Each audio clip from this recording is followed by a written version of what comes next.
ธรรมาตราอันมีหัวข้อชื่อว่าการไผการมันห่อไว้เมื่อวันที่13เดือนออกโทเบอร์ปี2023ปีพุทธศาสนา2566ว่าที่วัดอนัตตาวิปัสสนากรรมฐานหนองเขียวเวียงตาขี้เหล็กเมืองไตปอดออกคง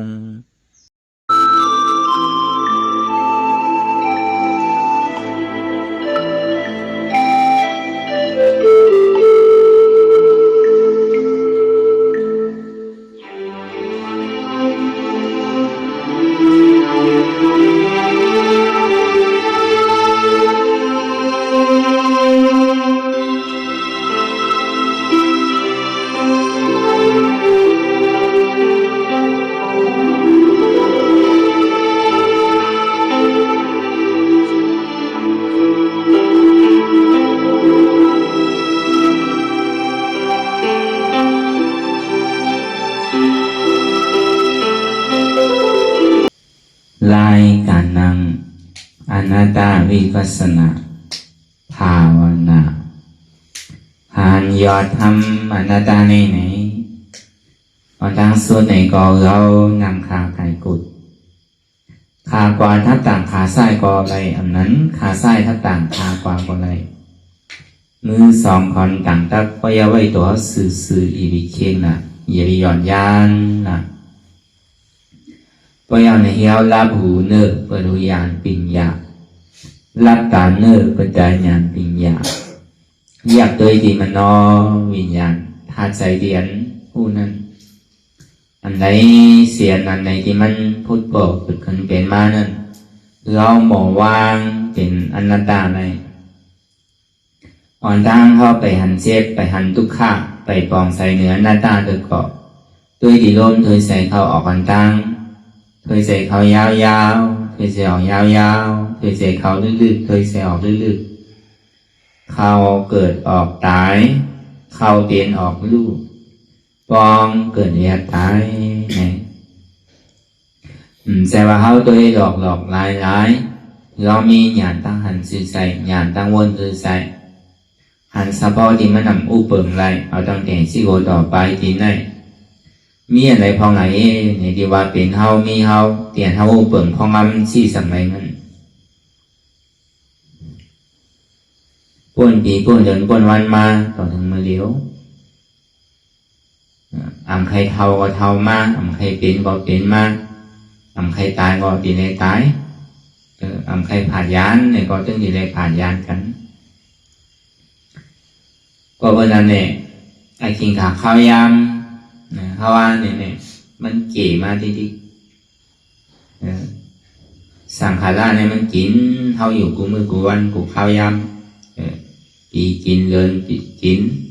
วงกินวันกินหนูเพราะมันกินมากที่ไหนก็ข้าวยำบางไหนก็ปอดมาที่อ่ะได้หรออันทำมาเปิดฝังตะลากันในว่าบอกคนหนึ่งในปีในปีพุทธศาสนา2566บอกคนหนึ่งวันที่1ถึงวันที่15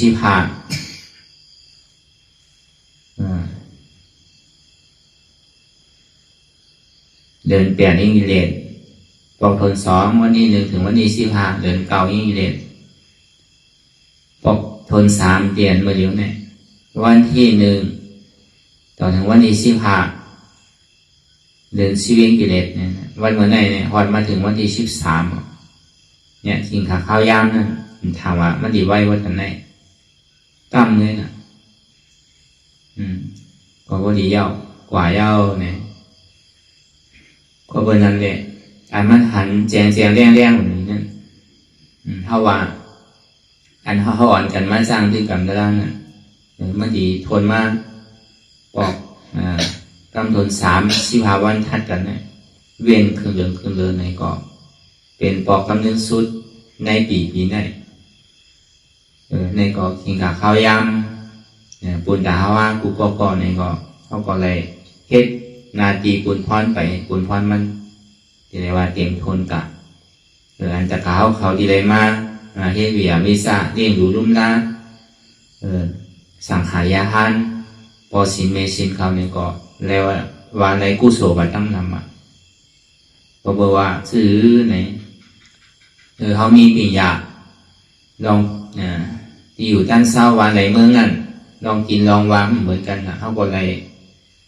กินกูเจอกูลองกูมิ้วอ่ะแต่เขาก็อะไรว่าในกุศล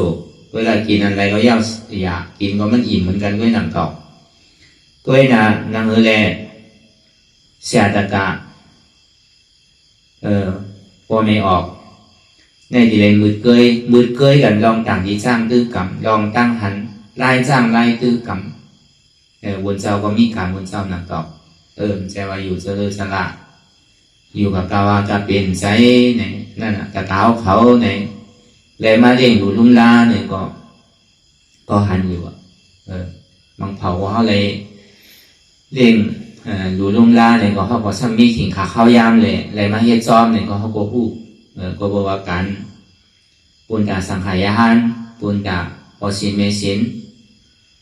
ปูขาวในขาวเขาเนี่ยก็อ่อนกันให้เต้ๆนานๆหนังต่อห้างไปห้างมันคัดใสจนเวียการปุญญาสวนตัวปุญญาเขาเฮิรนเนี่ยก็คัดใจเต้ๆนานๆเนี่ยได้อ่อนกันมาเฮ็ดการสร้างตื้อกรรมตะลาเนี่ยก็เลยว่ามันเป็นมังกรปุญญาอยู่ด้านเศร้าเตียนเท่าเลยเอ็นอันตัดนี้มาเปิดเป็นดีสร้างตื้อกรรมตะลาอยากว่ามันจะเป็นมังกรปุญญาตัวเขาจังว่ามังกรเนี่ยมันใช่ว่าดูแลทำมังกรที่เฮิรนปีนั้นนึงเจอที่เป็นมังกรใช่ว่ามังกรนั่นปีไรที่มันเป็นที่อองตีสังถูกอองตีอันเป็นสร้างตื้อกรรมตะลาแต่ที่ออกม่วนป่นหลอดในขอบตายขอบเกิดอันเฮเต้ๆนั่นเนี่ยอันนั้นตีมังกรว่ะกูน้ำนั่นก่อนหลังนั้นก็การดีอยู่จะมีมอมเตียนก้นมีมังกรนั่นในก็มีไว้ก็ธรรมะมีสวยดีจองนี้ไว้ว่าเป็นมังกรว่ะก็บนนั้นแหละพอเลยมาหันก้นเฮ็ดปุญญาศาสนาเฮ็ดตาตัวใจเจ้าเก่าปุญญาตาลิออกม่วนป่นหลอดในศาสนาพุทธาคัมภาราเป็นเจ้าเนี่ยมันมีสองเปิงเนี่ยขันธ์ธาตุระเลยวิปัสสนาธุระขันธ์ธาตุระเนี่ยเห็นปริยัติเอาคำสั่งคำสอนของพุทธาพระเป็นเจ้าเอาสั่งสอนโปผู้ดีมาเอาเนี่ยก่อนนักเรียนตะกะอิ่มเฮ็ดพี่เฮ็ดเปิงนั่นเนี่ยที่ได้เอาคำสอนของพุทธานั่นได้มาสั่งสอนอันในวิปัสสนาธุระเนี่ยก็ตาที่สอนคือออกม่วนป่นดอดที่ได้มาพึกจ้างตื้อกรรมกว่าแล้วก็วันนั้นเนี่ยอันเขามีดองดังอย่างนั้นได้มาเปิดธรรมทานอนัตตาวิปัสสนาที่น้องเขียววิ่งจากเล็กในเนี่ยก็มันก็มีดองดังอย่างนั้นปูนตาดีคือมันพอจึงถึงเตียนเท่าไรมือเกยกันไว้นั่นเนี่ยใช่ว่าไว้เอาย้อนเอาติ๊กๆนั่นไหนก็ที่ได้มันจิ้มด้วยเฮ็ดด้วยหันด้วยว่าเป็นชื่ออยู่ชื่อเศร้าชื่อกินชื่อเขาที่ได้หันมาตามหูตามตาเขานะก็ในพอหันมาตามหูตามตาเขาเนี่ยก็สีดันนาเขาก็เกิดคนเฮ็ดก็คนเฮ็ดเตะคนเฮ็ดเล่นรอคนอันจ้างตื้อกรรมตะลาเนี่ยก็ที่ได้หันตะการนั่นนะคนก็มีเสดนามาหุงมาแกงมามือบันเท่าเต้เนี่ยก็พอเขาที่เฮ็ดการตะลาเนี่ยดีถึงขิงขาข้าวยามมันในเขาซ้ำเฮ็ดในเขาที่อายตัวเขาเป็นการเฮ็ดมีเสดนาเนี่ยเป็นความใจได้เงินได้ค่ำใจได้พัดจางในมาเฮ็ดใจเป็นมีเสดนาใครกู้โสได้ถึงได้ปล่อยพาหอปลาเฮิดพาลูกพาล่างเนี่ยยอมวางการในส่วนในส่วนเบียนเจ้าเก่านั่นมานอนในมาเฮ็ดในข้าวตั้ง14 วันในของง่ายในก็เลยว่ากู้โสได้พอที่คือเตรียมให้เวียกพอที่จังเวียกเขาเอาก้า10 รอบมาเป็น10 ลำปักลำกอมเมากว่าแล้วกู้โสเนี่ยมันเต็มแล้วบางฝั่งบางฟองในเขาดูเขาบ่มีน้ำนั่นน่ะบางฟองในเขาดูเอาเงินดูชิ้นนั้นเงี้ยน่ะเขาอะไรมาหันเตะเขาอะไรมาเฮ็ดตัวเตะจังว่าอ่อนคือเขาบ่อะไรมาหูมาหันว่าอันเขามีเศษหนักเขามีหวานมีแห้งเนี่ยก็เขาเอาหวานแห้งเขาดูอันเขามีเงินมีคำนั่นเนี่ยก็เพิ่นก็เอาเงินเอาคำอันที่เพิ่นมักมาหาได้กาเลยปองเป็นเจ้าเก่านั่นเนี่ยก็เพิ่นก็ดูเพิ่นมาหันเขาจ้างตื้อกรรมที่ในเนี่ยก็เศษหนักเพิ่นก็มี กำในอันเฮาในมาจ้างตื้อกำเช่นไหนก็อ๋อเปิ้นก็ดูเตเฮ็ดเตเปิ้นจะเฮ็ดเล่นๆหลอกๆเปิ้นตั้งใจกำข้อเลยมีเจตนาที่เฮ็ดปันเฮาเต้ๆเนี่ยเฮาซ้ำดีกลุ่มกะเอาตัวเอาใจเฮาวางเนี่ยเฮ็ดเต้ๆเนี่ยมันเป็นแล้วเฮาดีถูกนี้ตะกาในเนี่ยมันสิพูดอายตัวเจ้าเก่ามันนั่นน่ะก็จ้างตื้อกำก็อันใดก็มันงามกันหมดบนเจ้าว่ามันดีด้วยตะกะด้วยกวนเฮานั่นน่ะเฮาเป็นบนเจ้าเฮาซ้ำกลุ่มว่าเพื่อนกับเพื่อนมาดีๆป้อมมีน้องตั้งเย็นสิเอ็ดเนี่ยตอนหลังบนเป็นโกนเฮิร์นในบนนี้มันพื้นเนี่ยบนนี้มีน้องตั้งคัดใจอยู่เนี่ยก็มันประชันกันนั่นไหนแต่บนหลังบนมาเฮ็ดเวียวิซ่าเลี้ยงดูลุ่มลาวบ่บนก็เฮ็ดเต้ๆอยู่ในศีลกินในธรรมจ้างตื้อกรรมเต้ๆอันบนใดเฮ็ดจ้างอันบนใดเฮ็ดเวียวิซ่าเนี่ยบนก่อนข้านอ่ะยังเคยมีทางเดินก่อนอ่ะอันก้นเคยเฮ็ดมันแต่อันในล่ามของกันจะให้กับหัวเพราะว่าในใจเต้เขาดีมีเช่นนั้นอยู่การสังว่ามันมีเราตั้งสุขสักทั้งแต่แล้วก็บอกว่าไรมาสามไรมาหูมาหันเต้ลงมังเผามังบอกเนี่ยห้อมไรหันน่ะห้อมไรหูน่ะเขาไรยินจือลิ้นเสียงเช่นนั้นแก่น่ะก็บนนั้นแหละ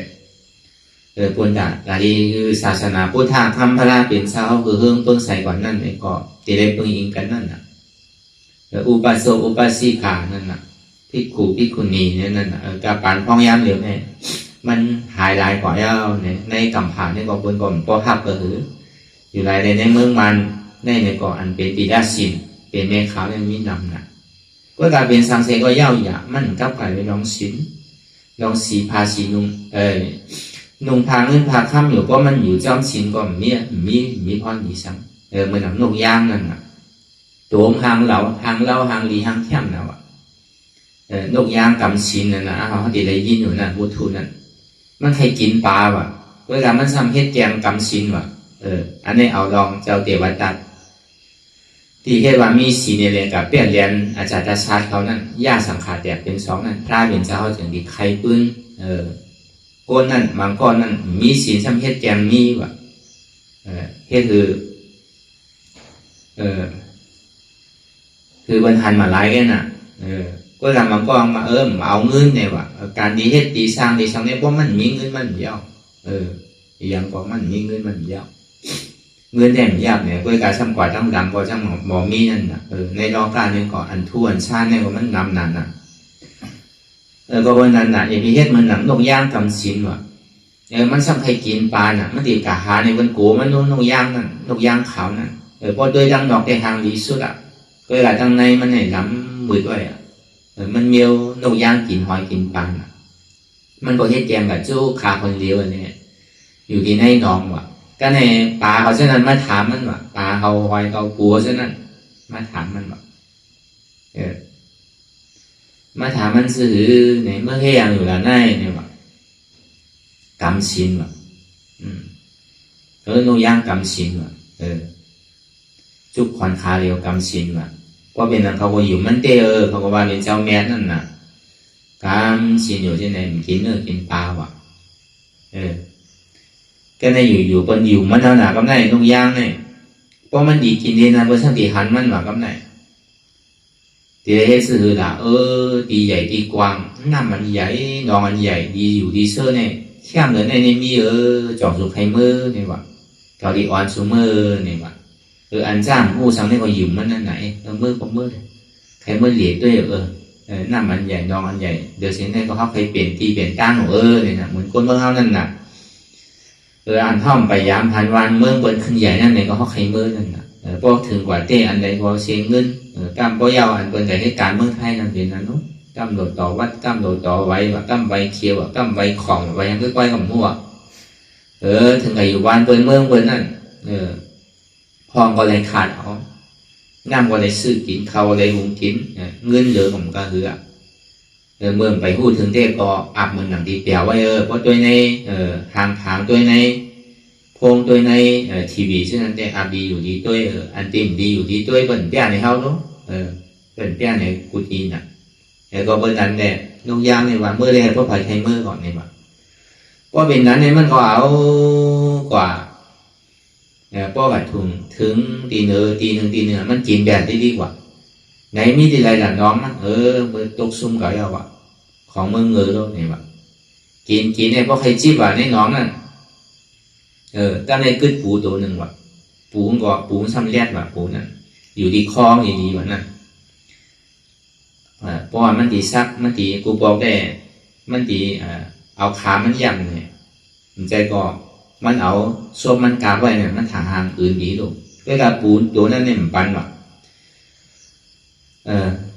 คือเขาขี่ข้อเมื่อแลเนี่ยว่ะขี่เขาขี่แดงเนี่ยว่ะก็ได้พอถึงกว่ามันก็ยามันนั่นมันลืมตัวมันตรงไหนมีที่ไรล่ะน้องน้องย่างผู้มีศีลกันน้องกันนึงที่ไรน้องในต้องกันในแค่เนี่ยมึงเงือรู้เนี่ยว่ะว่าที่ไรเป็นเหยื่อเขาเนี่ยที่ไรมันเห็นลายที่ไหนรู้เนี่ยก็ในปูก็เอาเงียมมือมันนั่นน่ะเงียปันข้อมันว่ะเมื่อดีกินเขาว่ามือข้อเมื่อดีพูดได้เนี่ยพวกเมื่อกินเขาข้อเมื่อพูดนั่นน่ะเนี่ยอ่อนเรากว่าที่น้องเนี่ยอ่อนเรากว่าที่อยู่เนี่ยมันจะเห็นหรือเอาน่ะเพราะเป็นการก็ปูจนกันงาปันข้อมันเนี่ยพูดกันมันเหมือนที่นั่นน่ะพอดีศีลมันรู้ยงย่างได้เหมือนดีนั่นเปล่าตั้งดอกทำเปิงหนึ่งตั้งได้ทำเป็นเปิงหนึ่งใช่ไหมมันก็สั่งถูกนั่นเปล่าแล้วก็เบอร์นั้นแหละอันเท่าไรมาหวานกันจ้างคือกันตลาเนี่ยเท่าดีไรคู่ผ่ายไรผ่ายนั่นอันผ่ายเบียร์วิซ่าเนี่ยก็ดีไรหันลองเปิดได้เฮดเบียร์วิซ่าเท่ากึ่งตันเธอไรกินอยู่ใจถูกนิตาการนั่นไหนเพราะว่าเหตุการณ์เท่าเนี่ยเขาก็ถูกนิตาการเปิดการเฮ็ดมิเศษนะเปิดการหลูการต้านเปิดมิเศษนะเฮ็ดเขาเฮ็ดพักวันเท่ากินดีพระสัมเพเฮ็ดซื้อก็เฮ็ดอยู่ซื้อก็อยู่การตลาดของเพเฮ็ดเนี่ยในปองว่าเท่าดีถูกนิตาการอันนี้ทำถูกนี่เขาไม่ให้การตลาดเนี่ยมันก็หันกันกว่าเช่นนั้นนั่นนะเมียวว่าบุญเจ้าพี่ก็ตะการทำดีในนี้ทำเก่าอ่ะเมื่อปานพลาเป็นเช้าเนี่ยแต่ก็เวอร์สังวินัยเนี่ยมันเกิดขึ้นนำดีๆเนี่ยมันบอกบุญเจ้านั่นมันพูดนั่นน่ะพออยากบอกมาเนี่ยทำมีเมียบอกไปอยู่เจ้าหมอเจ้าเพื่อนใช่ไหมเนี่ยมันก็ปีแง่ไว้ดีๆนั่นอะไรมันสั่งถูกเนี่ยก็ซ้ำขึ้นมาเต่าลางเนี่ยเต่าลางเนี่ยพระเป็นเจ้าเพราะว่ามันไรก็สังขารยานเนี่ยที่ได้อยู่ที่นั่นที่ไหนที่ก็อยู่เพิ่นเนี่ยในการเหตุการณ์เพิ่นได้ที่ก็กล้ากับใครได้เนี่ยจะได้ปีแง่ไว้นั่นน่ะอยู่ไรเนี่ยตะการสถานนั้นก็บ่เคยเพิ่งใส่ศาสนาเพิ่งใส่เนี่ยก็บ่บุญเจ้าเฮ็ดผิดศีลผิดธรรมก็บางเผ่าบางปอก็ถูกดีวางว่าถูกดีตั้งก็ตั้งนั่นน่ะก็เป็นตะการดีกันเต้นะหน้าที่ก็ตั้งเขาซ้ำไรทำก็มืดเต้ยนั่นแหละก็มันสั่งตัวไว้สุกซักอ่ะตะการก็ตั้งบุญเจ้าก็ตั้งตะการก็มันไรนำเก่ามันไรตั้งเมื่อข้าวย่ำไรล่ะเมื่อข้าวย่ำมันเข้ามันหนังตะลาเนี่ยที่ได้สอนเหมือนเนี่ยที่ได้สอนเหมือนหนังตะลาเนี่ยพออยู่บนซ้ำใครนั่งเขาซ้ำใครบนนั่งนิดมันก็หยาบเนี่ยพอมันนั่งเราที่ได้เฮ็ดสื่อรายการปนพรในคนในหลุมผ้าดังโมดังเสียงเนี่ยมันก็มีนาทีไผ่นาทีมันคนเขาเนี่ยเกิดมาเนี่ยเขาตีกว่าจังไรเขาเคยเป็นสังมีดอกตังยังงานสังเนี่ยคนเขาในหลุมผ้าดังโมดังเสียงเนี่ยมีดอกตังยังงานกันเสียงเมื่อนั้นคุณเนี่ยนะอันเป็นคุณวันคุณเมืองนั่นเนี่ยมีดอกตังยังงานสังเนี่ยหนึ่งมีดอกตังยังงานว่าใครมีอำนาจนั่นแหละตัวเจ้าเก่าดีมีอำนาจเนี่ยก็จะมีเข้าว่าในเถินในป่ายิบกลางยิบกล่องยิบพื้นเอาวันเอาเมืองขึ้นเนี่ยก็เลยพอมีมานำแนวเนี่ยใครมีปิญญาตั้งผู้ใครมีเงินมีคำแยกว่ามันใจในตับซึกเจ้าเก่านั่นคือแหละวันเมืองเนี่ยมันดีใหญ่เนี่ยความเขาดีๆนั่นคือแหละที่ได้เป็นคุณในโลกกำผาก็เลี้ยวเนี่ยก็เตี้ยเตียงเป็นก่อนที่จริงในดุมผ้ามือเดียวมันเป็นเช่นนั้นนู้ในการวันเมืองเนี่ยก็เป็นประเทศนาการวันเมืองมันกว่าการเจอเพื่อเนี่ยก็ให้การเจอเพื่อกว่ามีอะไรมีนั่นเหมือนเขาเป็นการหอการเพื่อนเหมือนเขายังตื้อเตะนาหอจอนาเฮือนอยู่นั่นก็เขามีลูกมีรามเขาย่ำไปเป้ตัวนั่นเนี่ยก็สมีไรจอยแถมย่างเขาเนี่ยในมังกรมันมีไว้นะในมังกร38นั่นที่ได้จอยลุ่มล่างดูอ่อนคือคนใหญ่มากที่ได้เป็นตัวอย่างสั่งสอนเขาลีเนี่ยเขาสั่งกับสอนลูกสอนหลานเขาว่าอย่าไปกินเหล้าอย่าไปกินยาอย่าไปดูดซิลิงนะเนี่ยเขาสั่งหยุดเนี่ยก็เขาก็ไม่ทอมเขานะก็เขาสอนก็เขาบอกไปเฮ็ดจอม เพราะเขาสอนดูเขาว่าอย่าไปกินเราเขาอย่าไปกินเรานั่นน่ะอย่าไปดูดชิเล็กนาเนี่ยเขาช่างดูดอยู่ก็ความถอมเขานะก็เบอร์นั้นแหละปอเมเนี่ยเป็นเสียสมมาอ่อนตั้งเดือเบิ้ลว่ะแต่ที่คือปอคือลูกล่างหลีนั่นเนี่ยก็ช่างมีดีปอเมอ่อนตั้งว่ะก็เบอร์นั้นเนี่ยนาดีปอเมนั่นเนี่ยก็ที่ได้อยู่รุ่มล่างลูกล่างนั่นคือเรียกเขาดีใหญ่ขึ้นใหญ่ไม่สูงมากนั่นเรียกตีมอเห็นดีเห็นไรมอปีหยาตั้งผู้ที่ได้เลี้ยงตัวเลี้ยงใจเขาป่าวันตามเมื่อนั้นนั่นนาทีปอเมแต่ที่ด้วยถึงลูกล่างต่อถึงพวกเป้ตัวกว่าต่อถึงเตนาหอต่อเฮิร์นปัญญาเนี่ยก็นาทีลูกล่างนั้นโน้เนี่ยถึงมีนาหอต่อเฮิร์นกายยันนั่นเลยปอเมก็อยู่ดีกินหวานมาเนี่ยที่ได้ด้วยถึงที่ได้เลี้ยงดูลุ่งล่าปอเม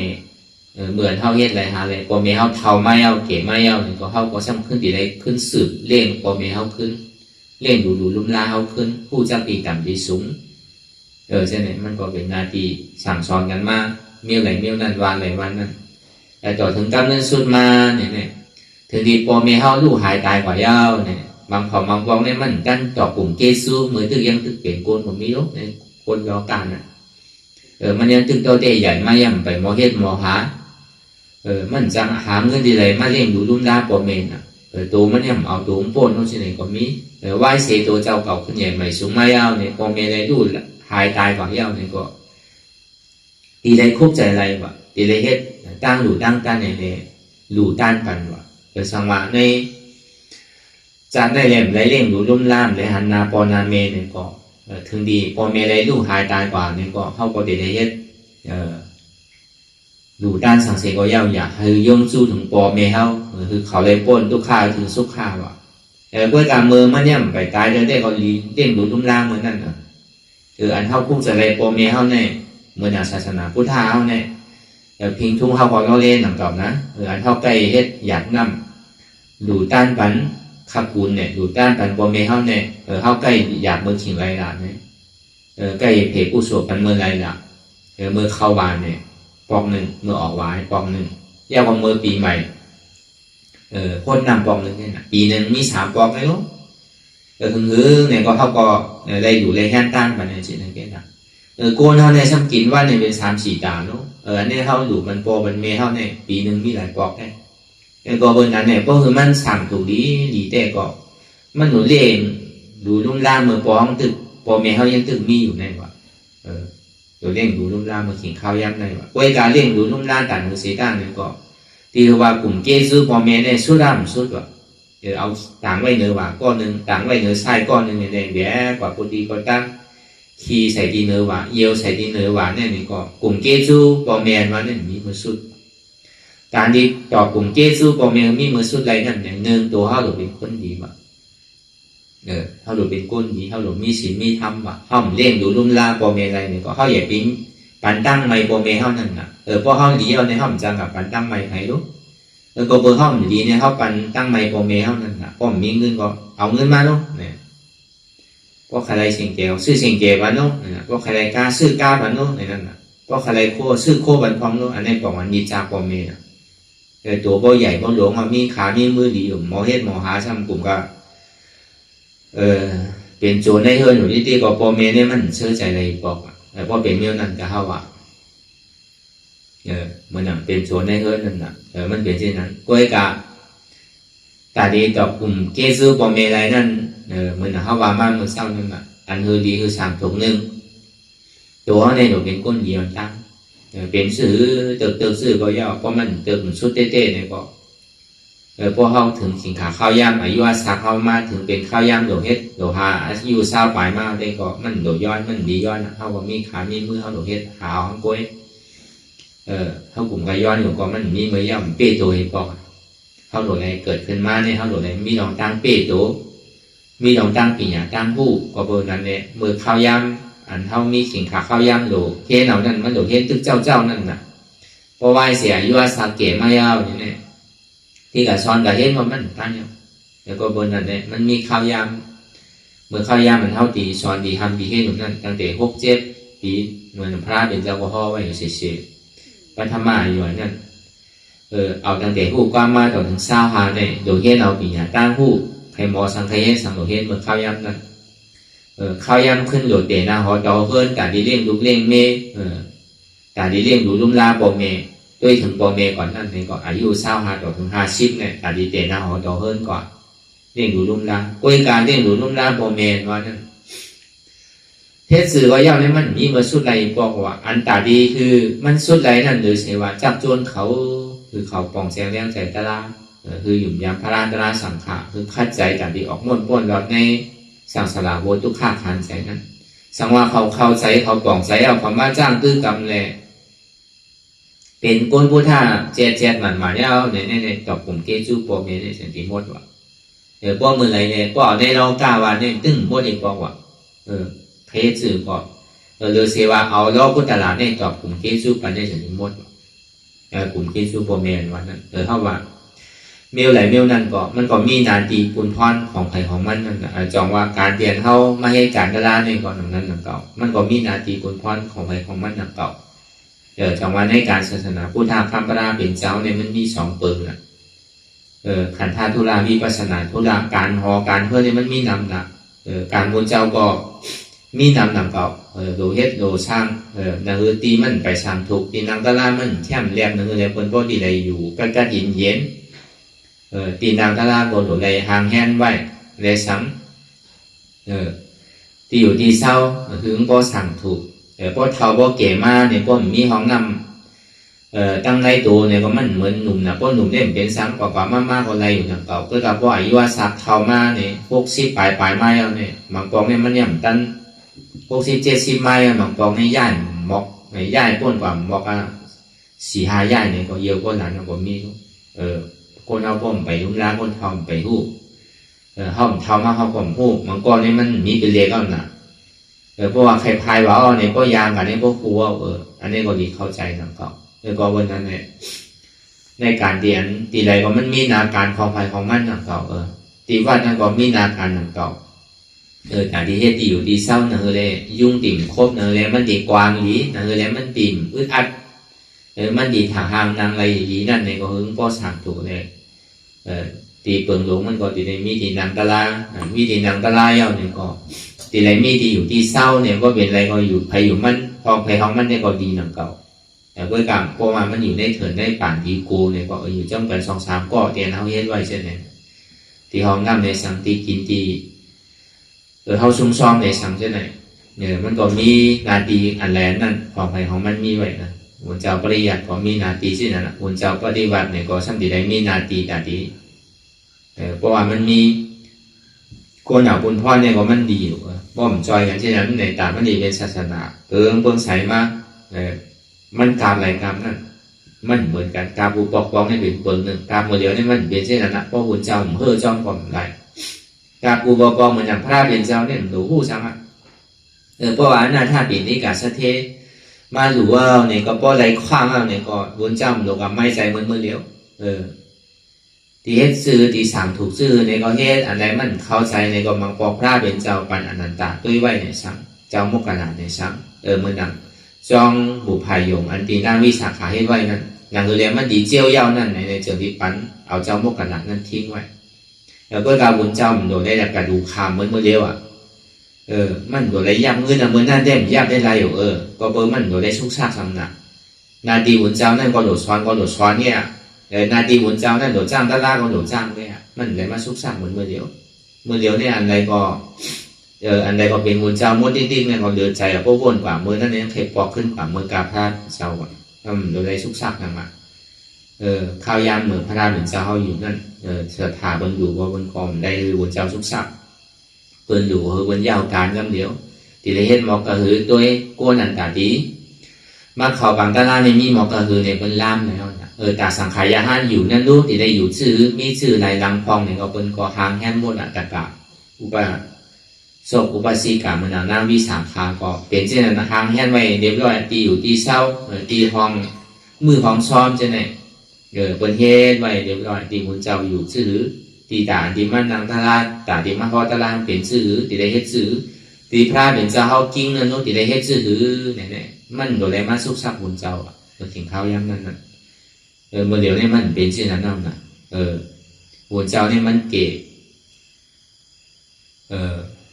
ต ตากาเนี่ยมันน้ำเมื่อข้าวยามพระเป็นเจ้านั่นบุญเจ้าห้ามน้ำตากาช่ำเกะเป็นยังเปลี่ยนอะไรหรอกนะเพราะมาทัดตัวเนี่ย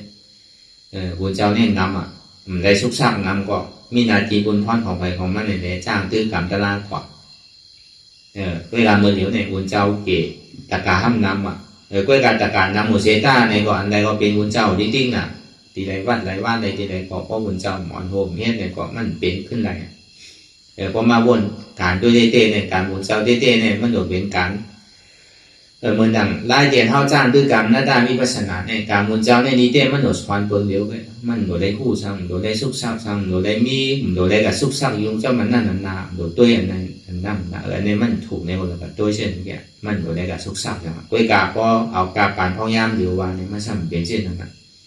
วันว่าผ่าเสือก็มันซ้ำนำนะปริยัติก่อนนำปฏิวัติก่อนนำปราหิตาก่อนนำมันนำเป็นนำหัวเสียการบุญเจ้าว่ามันกูปอกได้มันโดยให้ยังหรือเสียว่าพอหูมากก็โดสอนมันคือเป็นในข้าวใสมันโดได้สุกซักจังอยู่หลายมือข้าวยำนั่นได้มันโดย่ำเงินก็ได้โดมีเงินก็ไหลมันโดได้สุกซักจังแล้วนะแต่พอมันอยู่ดีมาเนี่ยก็เหมือนมหาศีว่าการนั่นก็เป็นหมอตาดีภาวนาดุลาสังขายามันโดได้สุกซักจังแล้วเราด้านกินเช่นนี้ก็มีหน้าถ้าเปลี่ยนเขาเนี่ยอย่าบอกนางวิสาขาเขาเนี่ยใช่ไหมอันนี้เป็นเอาบุญความเมื่อมดน่ะก็ลังว่ามือขิงขาข้าวย่ำนั่นเนี่ยเปี่ยวว่ามันโดนได้สุกซักสังอ่ะวนอะไรก็ล่าคนน้ำก็เบิ่งมันโดนได้สุกซักจอมบ้านดูสุกซักจอมเฮ็ดช้างนั่นน่ะมือข้าวย่ำนั่นมือเดียวมั่นใจน่ะการตะล่าก็หลูวนการให้การสร้างก็หลูด้วยน้ำมาว่าให้มาว่าอันนี้มีอันน้ำมีว่าในเบียนสุกซักยงมดน่ะ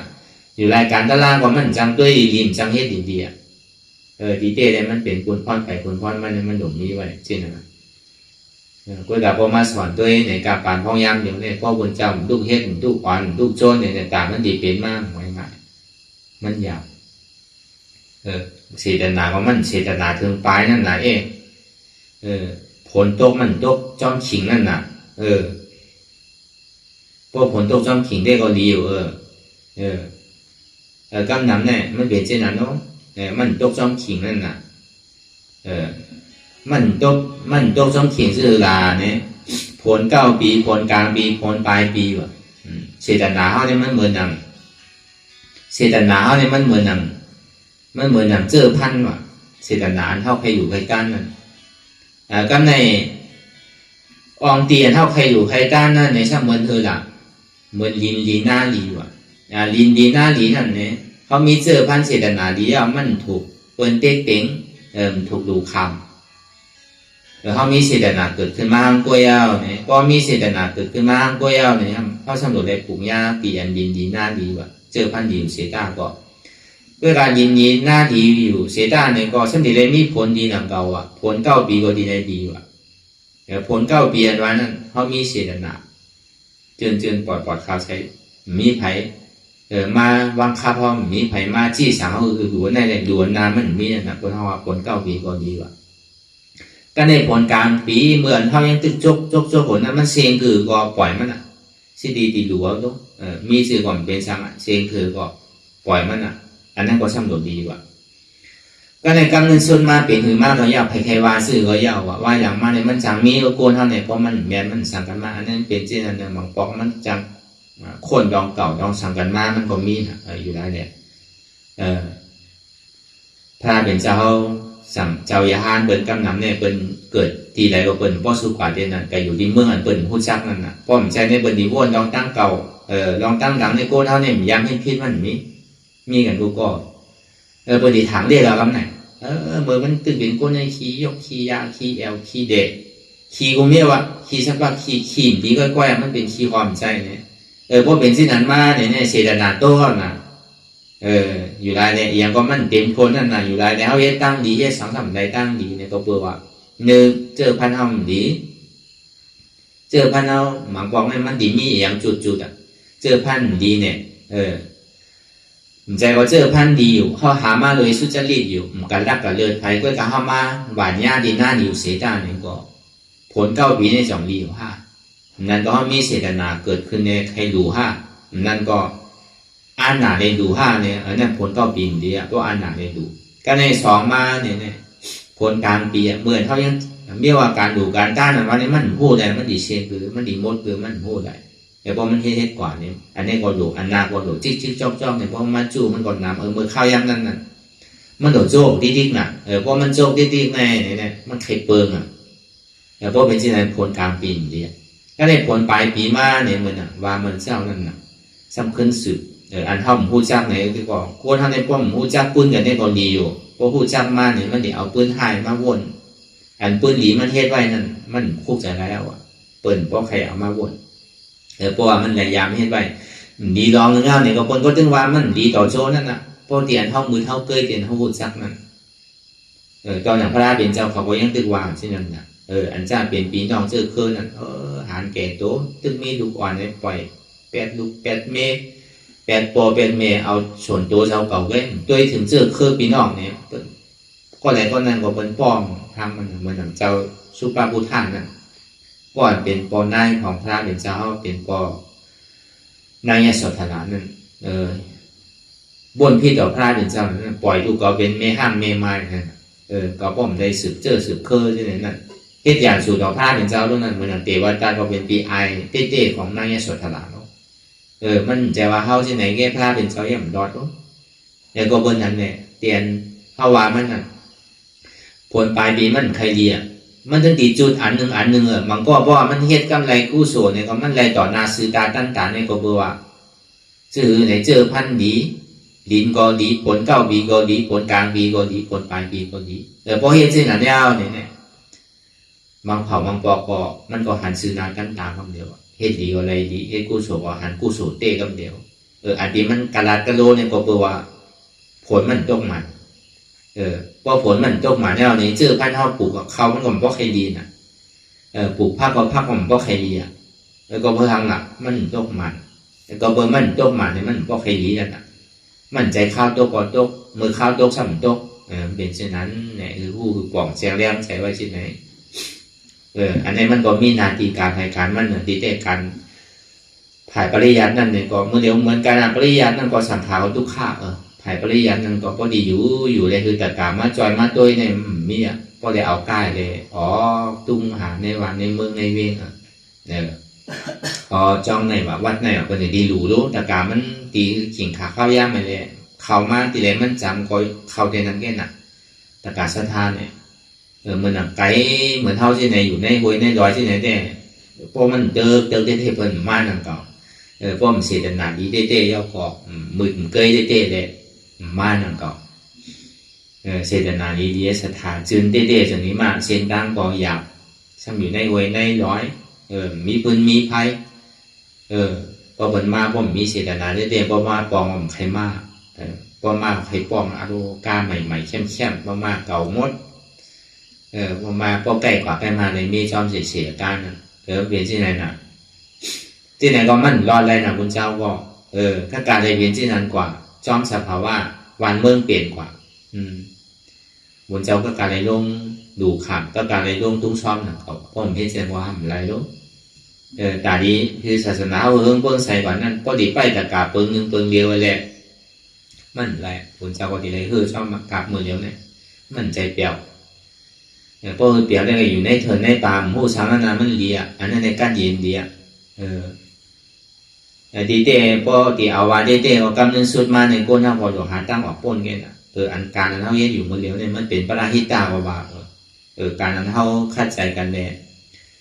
มาเปิดปางตาลาอยู่ในข้าวตั้ง3 เดือนนั้นดีเต้พอดีว่า3 เดือนกูมันตกใจถ้าบอกว่า15 วันเนี่ยเอาตั้งทางดีเลยหนังเก่าทีเต้มันเปิด3 เดือนนั่นแหละอันเขานางกันมาเดียวเนี่ยก็เบอร์ว่าชื่อหลักเพลมันเป็นส่วนใดส่วนเป็นของตะกา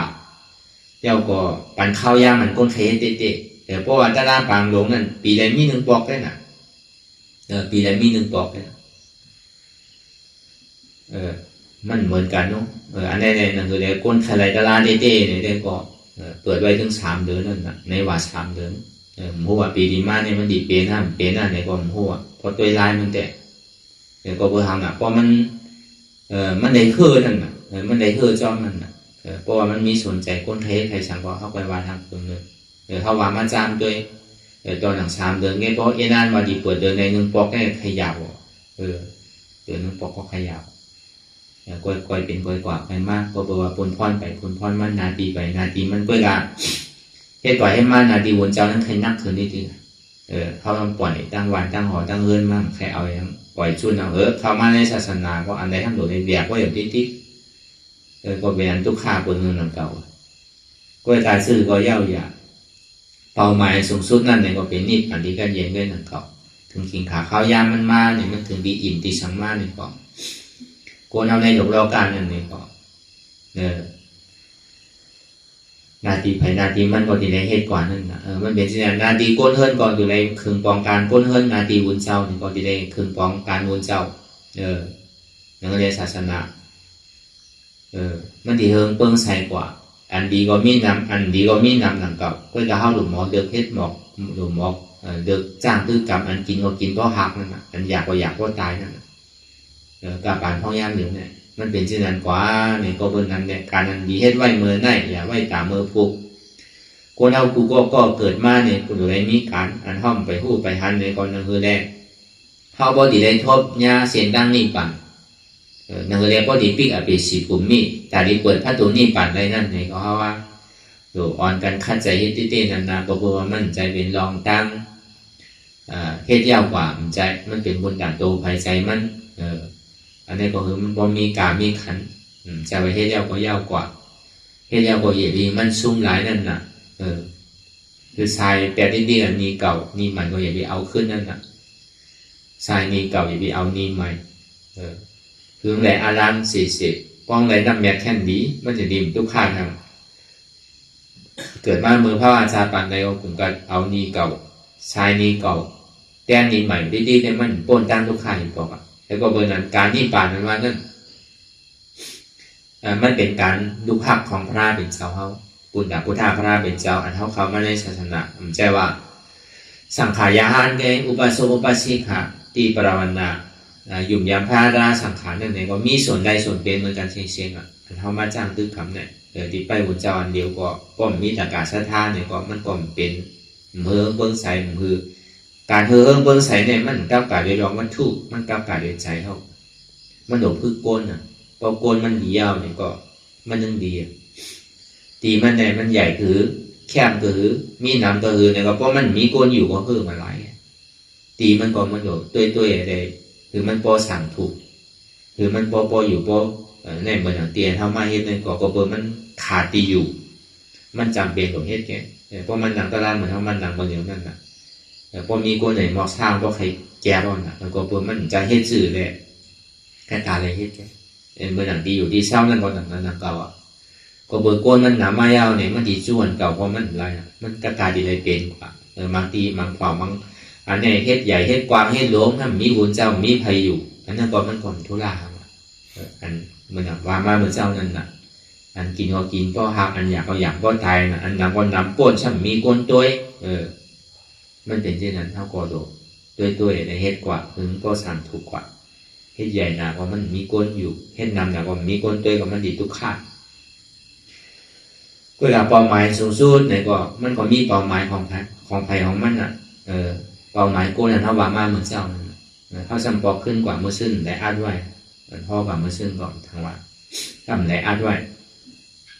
อันดีคุณออกคำมีเด่นตาเลยน่ากระสิงนั้นนั่นเราดีถอมไว้นะทำได้อาดไว้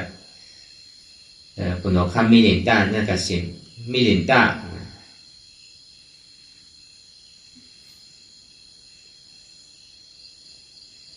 แล้วก็เจ้าน่ากระสิงนั้นมีเด่นตาเนี่ยมันมีปิญญาตั้งหูมันกัดแขนมันเห็นลองปีนากา3 กองในไรหมดวะลองตั้งอันตาดีถามนั่นมีนำนะวะกว่าถามดีจอดดีเจถามดีกูตั้งที่ใดเป็นมีปิญญาสิมีกวนหมอสั่งหมอสอนตลาใช่ไหมกว่าเด็กถามกับถามมาในคนตอบมันได้ม้วนวะอันว่าเจ้ายาห้านตาอันว่าเนี่ยก็มันหัวอะไรม้วนหลังเก่าเพราะมันมีเป็นเจ้าบารมีได้ให้ไว้ตั้งหลังก็เพราะมันเป็นกูตอบกูถามมันก็ทำไรหลังเก่าสังขารยาห้าในทุกข้านะวะจังอยู่ในวันในเมืองจังอยู่ในเวียงมากันไฟกับเขาเถิดเขาทำก็ในบ่อเปลี่ยนสินามยาวในที่ให้ถือเนี่ยวะมันจะมีเจ้าป้านหนึ่ง มันเจ้าเนี่ยใกล้ๆเขานิโรธาสมาบัติที่ว่ามันมาจู่ดุมจ้อมสังขารเพราะว่าหนึ่งเดือนเนี่ยในว่าเนี่ยที่ไหนเป็นใกล้มาจู่ดุมกันนั่นน่ะสังขารโบดีโกตามที่ไหนเวลามันเจ้าเนี่ยก็อยู่ในเถินอยู่ในธรรมเนี่ยเขานิโรธาสมาบัติเขาพระราชสมาบัติที่ดีกว่าก็ในเขาก็ห้องมันเจ้ามาว่าเจ้าเฮ็ดที่ไหนเนี่ยสังถูกในว่าอันนี้สังขารทั้งหมดทั้งสิ้นเนี่ยดีเลยปันตามเจ้าเฮ้เฮียงล่ะเจ้าเนี่ยผู้หันตาลาก็ใจอยู่ด้วยกาปูนตาเจ้าเนี่ยจะเอาตัวรอดได้เนี่ยถ้าเป็นเจ้าก็ว่าเจ้าก็ว่าดูภาพพระเป็นเจ้าอะไรเป็นยาห้ามต่างของเจ้าเนี่ยใกล้ๆกับเขานี่รถท่าที่ก็พระเป็นเจ้าเนี่ยปันแห้งก็เบอร์มันโดดสั่งสอนที่นาศาสนาเนี่ยก็เบอร์คุกใจอะไรนั่นก็เขาก็จะดีอดอยากอดทุกข่ายเนี่ยเอามาสั่งมาสอนที่เขาจะกล่าวเขาโปรเลยพูดเลยหันก่อนก็เบอร์นั้นเนี่ย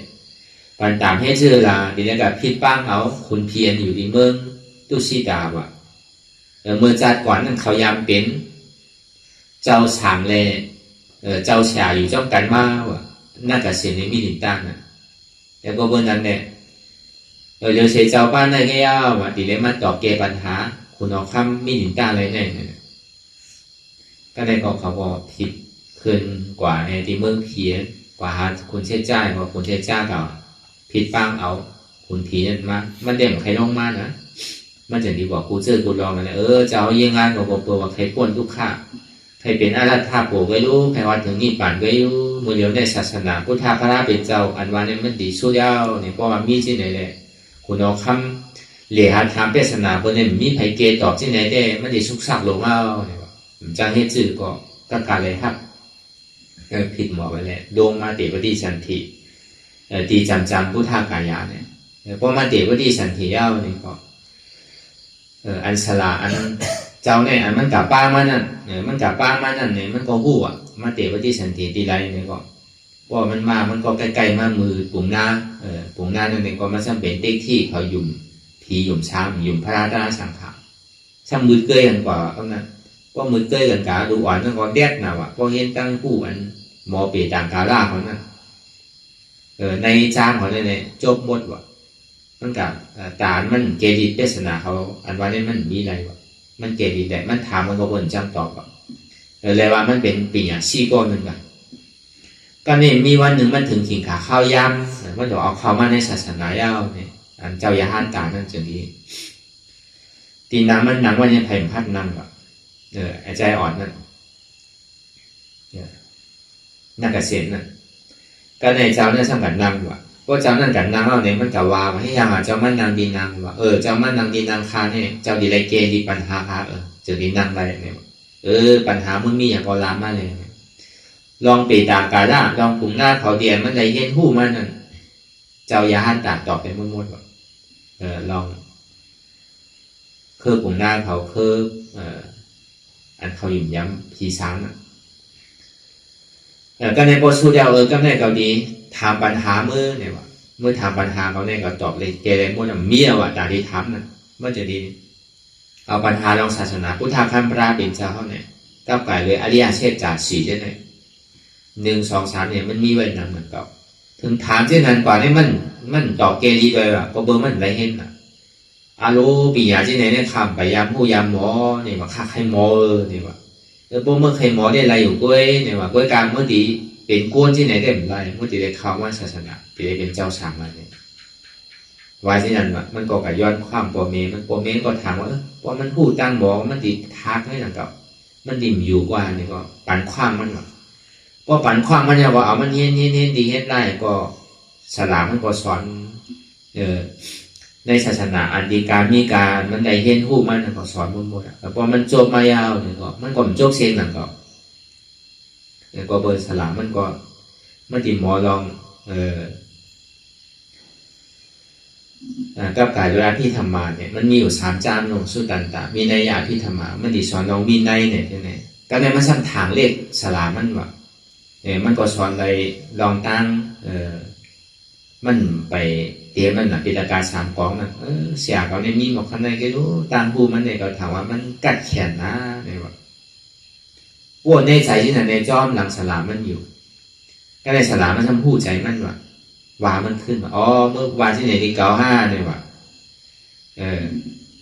สำคัญบู้ใจมันว่ะมันบ้วนสื่อในใจมันโอ้บ่ที่ไหนแต่เก่าเตอร์เก่าผิดหลงเอาเนี่ยผิดญาเจ้าพอเจ้าเมียแล้วว่ะที่ให้เหลือได้เนี่ยว่ะมันจะดีต้องป่ะเนาะอันที่คาเลม่วนกว่าถังเลขเสียเขาในก็คากันต้อนเหตุการณ์อย่าดีปันอาเปียตั้งผิดอำไรเนี่ยว่ะเมื่อดีกันต้อนหลายๆเนี่ยเมื่อดีแรงกว่าหาเจ้าบ้านในว่าเมื่อกว่าหาเฮ็ดเอาปิญญามันมาเนี่ยเก่าไปหักลองตั้งกันต้อนเมื่อไหร่เนี่ย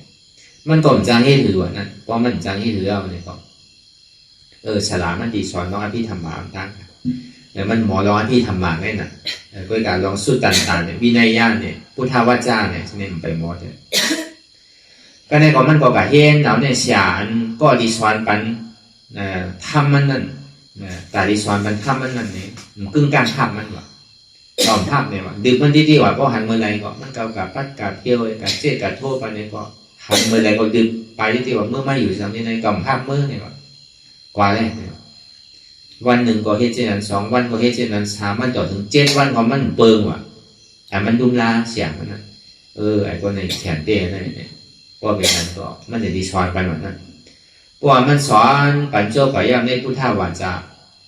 ในอภิธรรมะใช่ไหมในปิฎกการเนี่ยมันไหลหมดอ่ะพอมันไหลหมดยาวเนี่ยมีวันหนึ่งเขาเมื่อ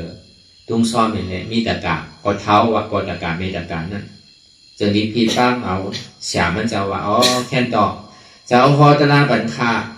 ป้อนหัวข้อนำมาห้อยอีเก้แบบคาเขาก็เท้าเอาอ่ะที่เอานำความจังเอาเนี่ยว่ะป้อเป็นนั้นเนี่ยก็จะดีปล่อยน่าจะเสียนั่นเอาไว้ว่าเมื่อเขาตะลาบันเขานะอนุโมทนาบันเขานะเขาดีบอกเมื่อก่อนป้อเป็นที่นั้นน่าจะเสียเนี่ยที่เอาตะลาเลยเพราะบันเขาเตรียมปอดนั่นนั่นเรียกเขาดีเขาใจง่ายๆนั่นเนี่ยมันก็เขาตะลาลองขันธาหาเปิดหมดลองตั้งเกิดเท่าเป็นตายในเป็นกองทุกข้าเป็นทุกข้าเสียจากพ่อเก้ากันเลยอริยเสียจากสีตัวนั้นอันนั้นเขาพูดกันอยู่เมื่อเดียวนั่นอันเกิดเท่ามากกว่าเป็นทุกข้าเจ็บไม่ใครหนาวเป็นทุกข้าเหตุมันเกิดดีไรมากเกิดมาดีกว่าเบอร์อยู่ย้ำบักมันว่าเป็นตัวเก่าขาเก่ามือเก่าเป็นขันธาของเก่าใช่ไหมพ่อเก้ากันเลยลองขันธาหาเปิงเตียนเขาพูดกันอยู่เมื่อเดียวเนี่ยเพราะเป็นงั้นแล้วก็พอตะการเมตการไม่ได้เป็นอริยสัจตาปานกว่าก็เดียวอ่ะเพราะว่ามันได้พอตะลาเขาปอดเกมพอนำเนี่ยเหมือนเขามาพึ่งจ้างกรรมเหมือนเขาพอเขาพอเราวุฒินั่นเลยก็มอกขนาดแกมอก10 มินิเนี่ย5 มินิที่นั่นแกต้องเป็นซอตาปานกว่าก็เลยมันก็ซ้ำขึ้นวนอันนี้มันฮอขึ้นเหมือนนั้นเพราะมันวนกับวนมาเนี่ยมันก็ซ้ำเป็นซอตาปานกว่านั่นเขาเจ้าหน้าเกษตรนั้นก็เลยถึงนี้ปอกมาในแสงมันหู้อ่ะฮัลโหลเนี่ยมันก็ยอมลูกน้องสเปมันว่าเจ้าจังน่าจะเสียแน่วันเมื่อไรเนี่ยยิงธนูเนี่ยนะยิงลูกศรยิงธนูยิงปืนกลางว่าเลี้ยมเลี้ยวเนี่ยสักกายะได้ที่ในกอยเป็น3 ตัวเนี่ยว่าเมื่อไรเนี่ยมันยิงเลี้ยมเลี้ยวเนี่ยสักกายะได้ที่ในกอย3 ตัวแต่เป็นอริยะกับ3 ก้อนนั่นนะสักกายะได้ที่อาตาได้ที่วิจิจิ3 ตัวก่อนนั่นนะเพราะเป็นนั้นเราก็มึงงานมันคัดใจตะล่าเพราะเป็นยาห้านตากว่าเพราะเป็นยาห้านตากว่าย่าเนี่ยเขาจะดีปังกุมกันอย่างศาสนาสังขายาห้านจะดีเอาปูนพรปันเจ้านักเกษตรนั่นว่าดีเลยกว่าพอตะลาช็อตเอามีดินตาคุณหอคำเลยมันเหล่ถามเปศนาเบิร์นตั้งในตั้งนาวเนี่ยมีเมืองกันเมืองเย็นเลยกว่าเลยมันยังนักเกษตรเนี่ยมันอย่างมิลินต้านั่นเต้อย่าไปว่าก็เลี้ยวเราเป็นเฮก็เกาคาดอกแกได้อยู่ไปเรื่อยๆก็เป็นนั้นก็เสาสังขายาเนี่ยเชียนหนึ่งว่ะเชียนเมื่อนั้นก็ง่ายๆนะเมื่อศาสนาเมื่อข้าวยามนั้นศาสนาป้วนไม้อยู่2 ปาก 3 ปากปีเนี่ยก็สังขารเป็นเชียนเนี่ยก็หาได้ยาวนั่นก็มันก็จะได้เอาสังขารต้นเกได้ซ้ำต้นหนุ่มได้ซ้ำนี่แหละมาแสนหนึ่งเขามาได้หิมพร้อมจำมือกันก็เลยมันก็หาเดชถามเปศนาเปิ้นตั้งในตั้งหนาก็เลยจะมีพอเมืองก่อนหนึ่งมาไว้เช้าเมื่อเดียวเนี่ยอันจือเสียงดื้อหลังได้ออกมาแล้วค่ะจือห้องว่าเจ้านักเกษตรเจ้านักเกษตร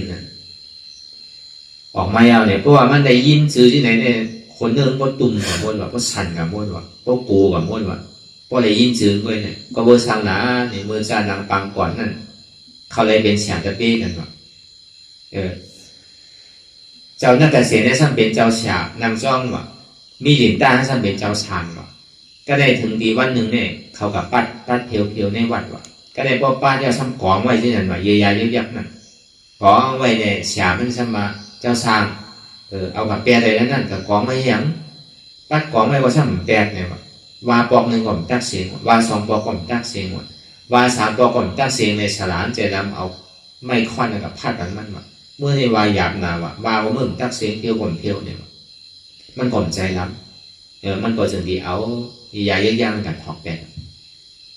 ก็ในพอมันกัดถอกแปดยาวเนี่ยมันสุดตองหรอครับเนี่ยมันสุดตองหรือเนี่ยอันคาอะไรเอายาย่างมันมาถอกแปดนั่นกู้สวนที่คาอะไรเฮ็ดนั่นเนี่ยตั้งผู้ตั้งหันคาในถึงก็ต่างเหมือนน้ำปังลายนั่นหรอตั้งผู้มันนั่นถึงก็ต่างเหมือนน้ำปังลายเนี่ยมันสุดตองที่นั่นหรอพอสุดตองที่นั่นในแผ่นดินก็สั่นหรอก็ในอยู่อันมือมันสุดตองนั่นเนี่ยเสียงสักแบบขึ้นยินหรอฮัลโหลของเยียาเนี่ยมันก่อมใจว่ามีศีลนาใครเอาแปดเก่าใจมันก็หนังต่อสังมากรรมมันอธิษฐานมันเป็นไดเต้ไหนถึงไหนเนี่ยไพ่ดิมเกดีได้เอาวะเนี่ยมันก็ซ้ำชุดต้องเหมือนกันนะครับว่าอันคาคำว่าในศาสนาพุทธะคำราเป็นเจ้าเนี่ยก็เบิกใครอยู่จ้อมศีลกินจ้อมทำกูโศกใครเห็นมากูเจอกูร้องนั่นปิญญาไพ่ก็เย่าอ่ะใครนำเป้งนำปังหลายใครเป้งตาว่าหนูเสียตาเนี่ยก็อันไรเดมเกตอบอันเกตอบไรได้อย่างคือมันมีว่ะคือเกตอบไรเชงเลยว่ะมันสมาธิฐานไม่ใช่นั่นว่ะอยู่ไรในเขาเลยมาเกตอบกันนั่นน่ะน่าจะเสียในมีอย่างต้านั่นพอได้ยินชื่อคนเนื้อคนลูกมันน่ะก็อยากเป็นเสียงมันมากเนาะพอเป็นนั้นก็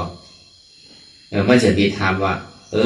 ในศาสนาพุทธะข้ามพระเดี๋ยวเจ้าอันวันนั้นมีหนองตั้งยังงานสังเกตข่าวของวันมีเด่นต้าเนี่ยก็มันซ้ำมีหนองตั้งยังอันกาดีเป็นเจ้าอันหนาก้อนหนึ่งน่ะมันก็ตึกเมืองในตึกเมืองน่ะเขามาในเมืองอินเดียมันดีอังตึกเอาในเมืองอินเดียเชียงๆอ่ะมันดีอังเป็นขุนในโลกกำพร้าลองตั้งตึกดองมันก็เอาจับซึ่งมันมาเลยโกนของมันก็ตึกอ่ะศาสนามันก็ตึกอ่ะพวกเป็นนั้นก็เมื่อนั้นมาจำเพื่อนถามนะทัศน์ว่าจะเข้ามาในศาสนาอันวันนั้นจือเจ้าห้องมาชื่อนักสิงฉันมีหลายว่านักสิงในห้องกับกายเลยลองสังหละนักสิงในมีว่ามีเอาป้อมมีในเจ้าเขาเหรียญเอาที่ไหนอันนี้มันถามลงเป็นศาสนาปัญหากันเอาตั้งพวกเป็นนั้นมันจำเพื่อนย้อนถามเพื่อนว่าพวกเป็นนั้นก็จะเข้าในห้องจือสังละห้องมีหลินตามีกับอะไรเนี่ยวะที่ว่าถ้าสังเลยมีกับอันห้องว่ามีหลินตาเนี่ยวางจ้องเงามันฮะวางจ้องโตมันมีเนี่ยมันก็เป็นที่นั่นดังเก่าเนี่ยมันวางกับกายเลยลองปีเงียบวางจ้องจือจ้องเสียงที่นั่นมันปึงอินเหลือเสียยุบหนามคันถาเลยมันเป็นหนามลายๆแง่อันห้องจือนั่นเนี่ยมันเกปัญหาต่อปัญหากันนำหนามีหลินตาปัญหาไว้อันนั้นเขาเป็นเปิงหลงเหมือนกันไว้อันที่เป็นเปิงหลงมันนั้นผู้ว่าเส้นตั้งอันว่านั้นมันมีสื่อพอบทสังสรรค์โดยไรเฮ็ดอันเมื่อซึ่งเท่าไรห้อว่านั้นที่อย่างซ้ำการที่จะเอาคำว่าในศาสนานั้นมันมีรองตั้งสั่งในเขามากการศาสนาว่าในซ้ำมีสังเตในพุทธศาสนาเนี่ยมีรองตั้งยังงานสังเตพอดีเอาในพระเป็นเจ้าในศาสนาพุทธเขาวาเตเนี่ยมีอยู่2เปิงหมดขันธาทุลาเนี่ยวิปัสสนาทุลาเนี่ยอันเขาเรียนอยู่มาเดียวนะวิปัสสนาทุลาขันธาทุลานั่นตีได้เฮ็ดเอาเขาไม่ได้ศาสนายังตึกหนุ่มตึกกรรมเหมือนกันเนี่ยตีได้เฮ็ดเอาปริยัติเอาตั้งแต่อภิธรรมะสู้ตันตาวินัยะทำ80,000สีเนี่ยตีได้เฮ็ดหูเอาตาดีสั่งสอนตะกะอันนี้พระเป็นเจ้าในข้อไว้นะทางเปิงนึงบุญเจ้าทางป้าหนึ่งนั่นเลยซ้ำแต่ได้เห็นเอาวิปัสสนาธุระยุบนามขันธาเป็นอนัตตาที่ได้เห็นจ้างตึกกรรมต่อถึงหอถึงนี่ปานดีก็เย็นเจ้าทำเป็นบุญเจ้าป้าไหนล่ะเจ้าทำเป็นบุญเจ้าป้าไหนเขาได้ก่อมาโหดูมันได้ก่อเบอร์เขาเคยเห็นหูปีญาตั้งหูพระเป็นเจ้าเลย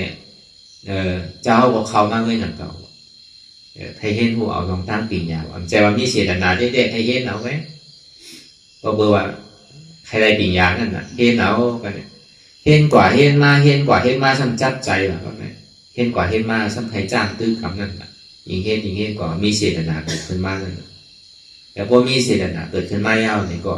เจอที่ได้จ้างตื้อกรรมอันตีตัวเจ้าเขาบอกว่าบุญเจ้าปริยัติก็ว่าบุญเจ้าปฏิบัติก็ป้านนะแต่เป็นเช่นนั้น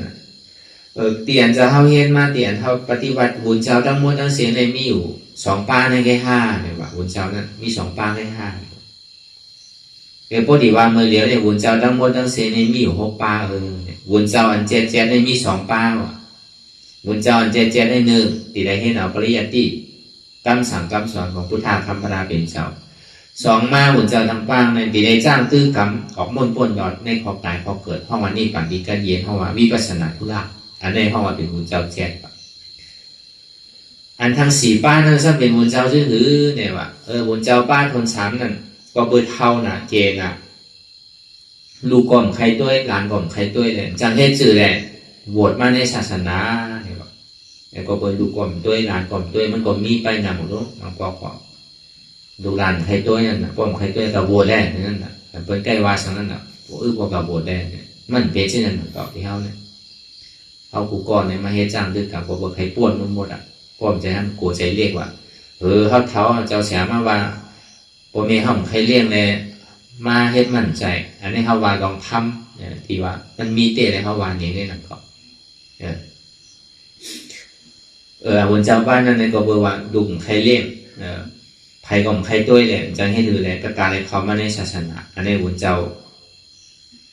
สูตรที่3ว่าบุญเจ้าสูตรที่4 3ในใครเฮ็ดป้ายมังมีดีเป็นว่าเขามาในศาสนามากล้ามากขายว่าเฮ็ดหมอเปต่างกาละใจเต้นใจอันด้วยเปต่างใช่ไหมมัดมือมัดขวานใช่ไหมมันเป็นการปรุงหน้าบนๆอันนั้นอันนั้นป้าหนึ่งว่าไม่เฮ็ดต่างกาต่างขายว่าก็ในบุญเจ้าป้าทนหานั่นซ้ำเปลี่ยนหือเนี่ยว่าบุญเจ้าป้าทนหานั่นอยู่ที่หอที่เฮิรนกว่าเฮิรนไหนเอาขี้ข้านเหตุการณ์ว่ะขี้ข้านเหตุการณ์ว่ะตึกหนุ่มก็มีทุกคนเข้ามาในศาสนานั้นขี้ข้านเหตุการณ์ว่ะแต่เหตุการณ์เหตุงานอยู่เฮิรนไหนก็ไม่เฮิรนนั่นเหตุการณ์เหตุงานย้อนรักเงินปอรักเงินแม่กินเหล้าเมายาขี้ข้านเหตุการณ์แล้วก็บนนั้นเนี่ยเข้ามาในศาสนาอันนี้ตัวหนึ่งก็ในทางป้าหนึ่งซ้ำในทำพิโรบเตกฎหมายวันเมืองว่ะแต่กูบอกปองให้ว่าพิโรบเตกฎหมายวันเมืองเนี่ยพวกเขามาในศาสนาในเปิ่นจังยากว่าน่ะบุญท่านเปิ่นพวกเขาพิโรบเตกฎหมายอันเจ้านั่นเลยมันเป็นบุญเจ้าแก้เสียงในว่าอัน4ป้านั่นแต่พอยังจู้เขามาในศาสนาพอเป็นถ่ายปริยาในปฏิบัตินั่นอันนั้นเป็นเต้เนี่ยอันนั้นได้ดีปานแห้งอันนั้นได้ถูกดีจอยเด้อเนี่ยว่าตั้งหนักว่าซ้ำเป็นเช่นนั้นเนาะเมื่อเดี๋ยวให้ซ้ำโตมาทางกล้องโตมาซื้อเนี่ยปลายซื้อตรงนี้มันก็ทำคนหนุ่มเก็บซึ้งนะเพราะเมื่อเขาเนาะพออายุเมื่อเดียวก็มันได้ว่าเป็นบุญเจ้าเขาทางว่าเก็บซึ้งเมื่อเดียวเนี่ยมันก็ทำมันเมี่ยวนะเนาะแล้วพอใครรอดซึ้งเนี่ยโดยในบทเป็นเจ้าสางทั้งเด็กเด็กอ่ะกัดการเลยกัดการมีซึ้งอ่ะเพราะมันมีซึ้งในบุญเจ้าดิ่งเมี่ยมันใกล้เขาเนี่ยห้ามโมดเอาอ่ะเปิดดิ่งเป็นบุญเจ้าเนี่ยกัดการเนี่ยเปิดเก็บซึ้งหรอกเพราะเปิดเก็บซึ้งได้ก็ทางเอาดูว่าเมี่ยหมดแล้วอย่างตัวเปิดเป็นเก็บซึ้งแหลมจังเฮ็ดหรอเขามาในวันในว่ามาเฮ็ดปริยัตินั่นน่ะแล้วมันดีมีอยู่7ป้าเพราะสอนมาเดียวแต่เมื่อหน้าตัดสินเนี่ยมันเมี่ยไปซึ้งไปซื้อได้ก็ดับพิษอุบัติเหตุกฎหมายได้มีอยู่พิษอุบัติเหตุกฎหมายเนี่ยข้ามที่ไหนก็มีอยู่เมื่อกาปานเหมือนกันแต่อันนั้นเนี่ยว่าเจ้าซ้ำเป็นบุญเจ้าป้าไหลเนี่ยนะเหมือนขึ้นปอกขึ้นบุญเจ้ามาหูดูเต้ก็เป็นบุญเจ้าปริยัติก็อย่างเก่าเฮ็ดกว่าเฮ็ดมากสอนแต่สอนมาซ้ำป้าใส่มาเลยซ้ำไทยปฏิวัติเต้เป็นบุญเจ้าขันธ์ท่าธุระเข้าใจบุญเจ้าปริยัติเข้าใจก็เบอร์นั้นเนี่ยเพราะเป็นนั้นในเจ้าเนี่ยเป็นยาหัตตายยังนอเนี่ยบอกเพราะเมื่อไหร่ในอุปทานมีเนี่ยก็เหมือนนั่นก็มีเกิดอ่ะเนี่ยบ่อยยังตึงมีอุปทานอยู่ก็ผู้ว่าดีเกิดดีตายไปย่ำไปสุดเนี่ยมันจะมาเป็นยาหัตตาเนี่ยมันจะความดับเพราะเมื่อไหร่ในตัณหาสุดเมื่อไหร่ในอุปทานมีเมื่อนั้นจึงดิ่งเกิด จะเขารู้เพราะว่าตายตีได้เกิดเดี๋ยวห้าเนี่ยมันถามที่นั่นมันเกิดแต่มันเจ้าก็ว่ามันเจ้าก็ว่าเพราะมันไหนมีอุปาทานได้ก็ตีมันเกิดละเพราะยังตึงมีอุปาทานอยู่เนี่ยก็ตีเกิดอยู่เจ้าซ้ำมีเอาฮะเมื่อเดี๋ยวนี้เขาคัดใจต่างที่มือนางคืออะไรตีมีอุปาทานนั่นเลยมันก็จะถึงก้นกว่ามันดีพอไม่อยู่นั่นน่าจะเสียงนั่นเพราะเป็นทันยาวเนี่ยก็ให้ยังหลักมันโดดไล่ไหวห้าหรือไหวไล่ห้าเนี่ยว่าโดดเฮ็ดไหวห้าหรือไหวเฮ็ดห้าเนี่ยว่าทีเต้มันเจ้ายังตึกหนุ่มตึกกำหมดรู้นะตึกอายุเช้าไปนั่นน่ะเจ้าน่าจะเสียงนั่นยังตึกเป็นเจ้าจังหนุ่มเลยนะตึกหางดีหางเล่าเลยนะเหมือนเจ้าเนี่ยยังตึกเตะหน้าหอจอขึ้นปิ่งยาตั้งหูเจ้าก่อนน้ำเท่าไม้เนี่ยก็เฮ็ดเนี่ยดีเนี่ยว่าที่เฮ็ดไว้ยังเนี่ยว่า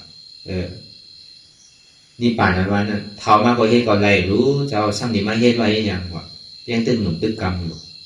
โดยเตะหน้าหอจอขึ้นอยู่จามป่วยอายุกับโมโกงเต็มเนี่ยก็เมื่อไรอิ่มมาดีๆก็เข้าก่อนเป็นสังรู้ก็เฮ็ดก่อนเป็นสังรู้เนี่ยว่าสินั่นมีวันตั้งตายวันนี้มันวันอะไรมันวันหนุ่มวันเท่าเจ้าคนได้เนี่ยว่าป้อมเฮ็ดไว้เนี่ยมันหลายที่ได้เฮ็ดไว้อย่างก่อนว่าสินั่นว่ามันทำขึ้นถามคุณเอาค้ำขึ้นว่าเพราะเป็นนั้นเพราะเจ้าว่าสินั่นนั่นเพราะเมื่อไรเนี่ยเจ้าเป็นขุนเมืองเนี่ยนะมีตับซึกไว้เพราะเมื่อไรซึกมาเนี่ยเจ้าไปแฮนตึกไปพึกเขาพึกไว้อย่างตั้งก่อ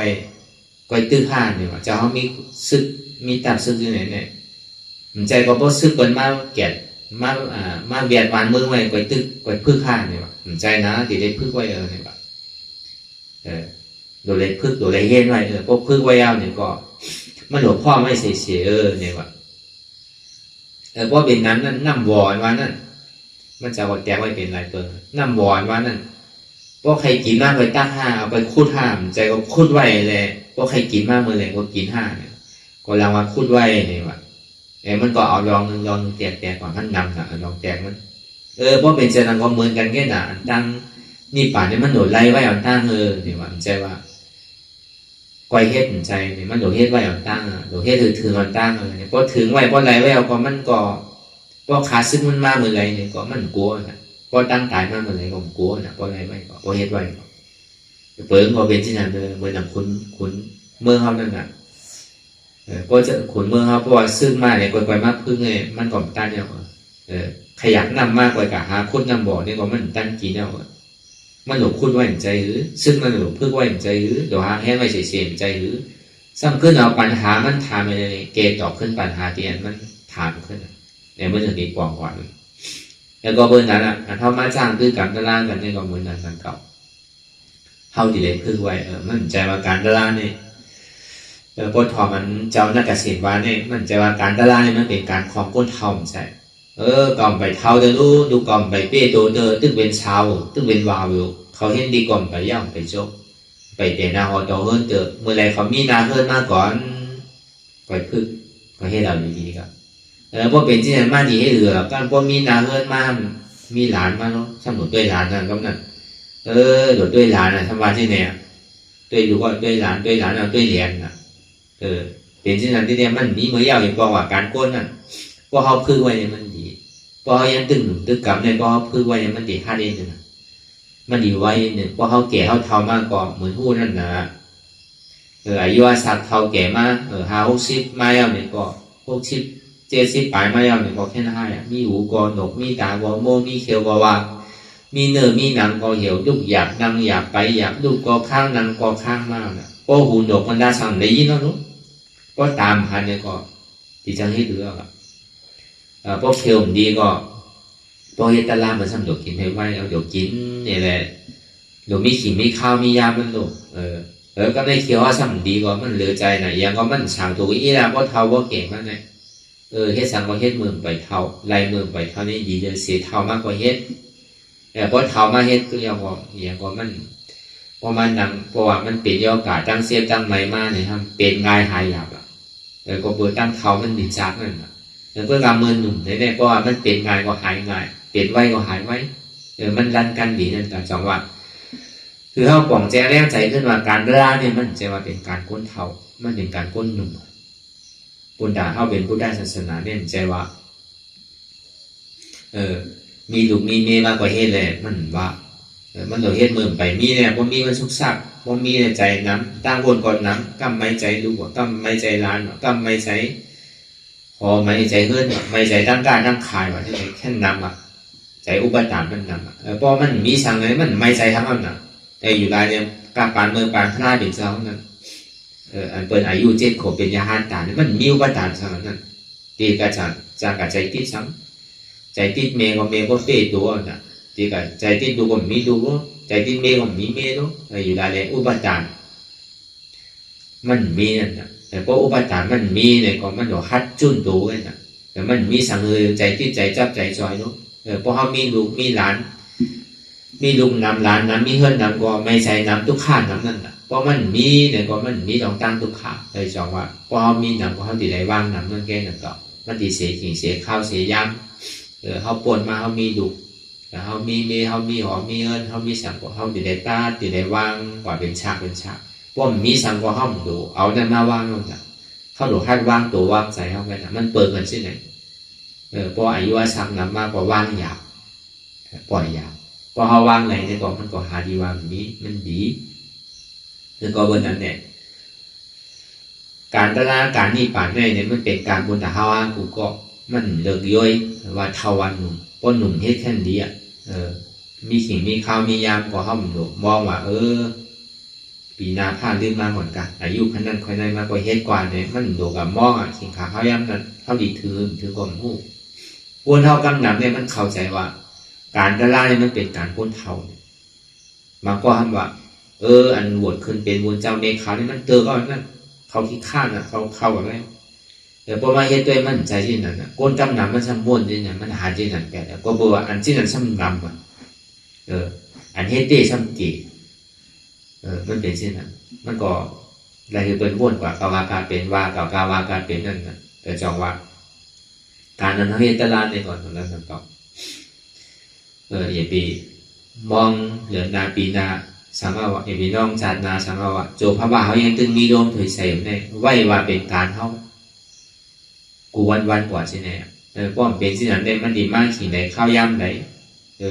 ได้ว่าอันเขาป่นมาในการหอการเฮิรนออกมาในการหอการเฮิรนเนี่ยก็มันสั่งถูกแล้วมันอยู่ในทุกซักทั้งนู้นพวกเบ็ดก้นเนี่ยมันโดดเฮ็ดโดดหามีลูกมีเมียก็โดดเฮ็ดโดดหานู้นเฮ็ดก็ซ้ำไรแหละเฮ็ดไว้เอานู้นมีไว้เอาน่ะตีปล่อยพาเขาเป้โจเขาจำปล่อยเต้หนังเก่าน่ะกล้วยกันจำปล่อยเซต้าเนี่ยก็ตึ้งปีก็มันเฮ็ดอยู่ตายปีก็มันเฮ็ดอยู่เนี่ยก็มันดีซุ่มไว้หนังเก่ามือปล่อยก็ปล่อยเมืองปล่อยก็ปล่อยก็เข้าว่าก็มันมีก่อนมันมีนาดีคุณพรแต่ดีด้วยถึงกว่าก็แบบมือมีข้าวยามเนี่ยก็เข้าหนูยิ้มเอาหนูเฮ็ดเอาเพราะว่ามันมีเราตั้งไม่สั่งสีอีแล้วเนี่ยก็มันตัวฮัดปล่อยมันม้วนจำเดียวเพราะฮัดปล่อยอะไรก็มันก็หนีนั่นแหละมันใจว่าอันเจโตใช่เหมือนกันคุณพรไปคุณพรมันนาดีไปนาดีมันเพราะว่ามันทอดถึงดีนี่จ้าสันติสุขามาตาทาเดียวเนี่ยก็มันดินทุกข่ายบอกในหลวงรอก้าเนี่ยใครเป็นคนพีคนสามก็ยาวใครเป็นคนจักรวรรดิคนวันคนเมืองเนี่ยก็มันมีมือสุดตึ้งมีหยาดสูตึ้งให้เท้าเกิดเท้าเป็นตาย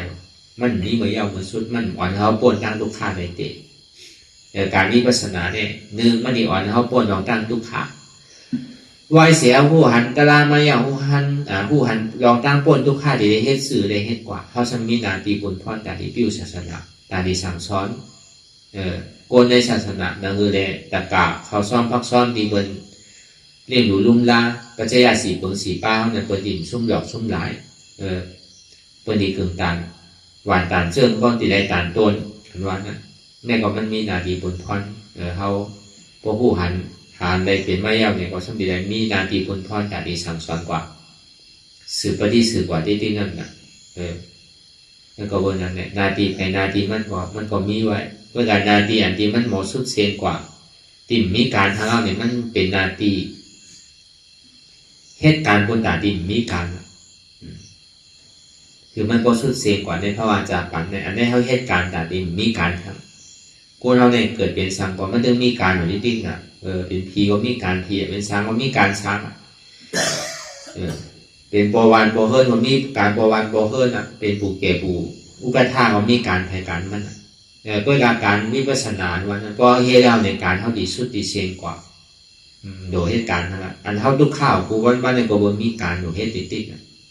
เดี๋ยวนี้ทุกข้าวติดเดี๋ยวพวกเมื่อไรไปฮอดถึงนี่ป่านไปเป็นอาราธาโพเธอเนี่ยก็ทุกที่เหตุการณ์ติดนั่นแหละมันเย้านะมันใจว่าปูนเท่านี้บุญเจ้าว่ามันรออะไรนะโดยเหตุการณ์ซ้ำโดยเหตุการณ์สร้างเหตุการณ์ซ้ำโดยเหตุการณ์สอนโดยสั่งสอนก็เป็นการม้วนๆไว้อย่างเก่านะมันเป็นที่นั่นกันก็กับการตัวใจเจ้าก่อนเนี่ยที่ได้เหตุถึงตีถึงตั้งโดยเสียงนั้นว่ามันเป็นกิริยามันมีนาทีบุญพรแต่ดีจี้สั่งสอนนั่นเลยอันไรซุ่มไรกินมันไหลมาหลายก็พอดีว่าที่เจ๊ที่ว่าเหตุการเฮ่อเลยแรงเงินจางมันใจนะพอดีเขาว่าเอาในสังขารยาหารว่าเนี่ยมันไหลมาหลอกหลายเลยเนาะเปิ้นหาไปซ้ำเสียงเงินเสียงคำนั่นน่ะเขาว่าเปิ้นออกว่าออกแย่เปิ้นกว่าหาเงินหาคำแล้วก็จุดที่ไหลมาวันหนึ่ง300เนี่ย500เนี่ย1,000เนี่ยใช่ไหมเปิ้นซ้ำมาเฮ็ดดูปัจจัยสีเปิงสีผ้าดูสังขารดูภาสังการเนี่ยดูที่อยู่ด้านเช้าเนี่ยดูอาหารด้านกินเนี่ยดูน้ำเนี่ยดูหมักไหมเนี่ยดูสังกูเจอกูลองปันเฮากินนั่นเนี่ยบอกเฮาเลยกินลายนะเฮาเลยกินหลายๆเนี่ยเพราะเฮาเหตุการณ์เนี่ยก็จังว่าถูกมีตะการวันนั้นจังวันนั้นเนี่ยเฮาติ่มถูกมีตะการเนี่ยเพราะเฮาต้องคัดใจจ้างตื้อกลางกว่าว่าบุญเจ้ามาเมฆาวมาปูชินมุเมชินเท่าเนี่ยก็เขาก็คาดใจจ้างตื้อกรรมกว่านาทีบุญพ่อเท่าเนี่ยก็ทำมีหันเจ็บทำใจผู้เจ็บเป็นอนัตตาทำมีหันทุกข้าทำใจผู้ทุกข้าเป็นอนัตตามีกันได้แค่การเท่านี้ครับก็การเท่าวัวเจิ่งกันเนี่ยเขาอยู่ใกล้ขึ้นกว่าเยาทำมีหันเจ็บแก้นต้งต่อเนสานสันไว้ก้มไตทำใจหูหวนเจ็บแก้นต้งต่อเนสานสันไว้ก้มไตเนี่ยเป็นอนัตตาทำมีหัน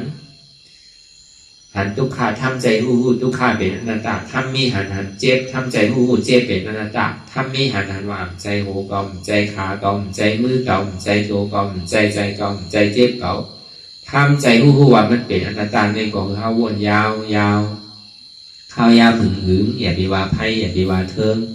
อันเท่าหันเท่าวนหันกันถึงเพ่งเพ่งกันวนต่อถึงเจ็บมันก็สุดวนต่อถึงทุกข้าก็สุดตัดต่อถึงอัตตาก็ตกพุทธขาดกว่าอันใดที่มันพุทธบอกเกิดขึ้นเป็นมานั่นคือเขาหมอวางเป็นอนัตตาไหนเนี่ยสาธุสาธุสาธุ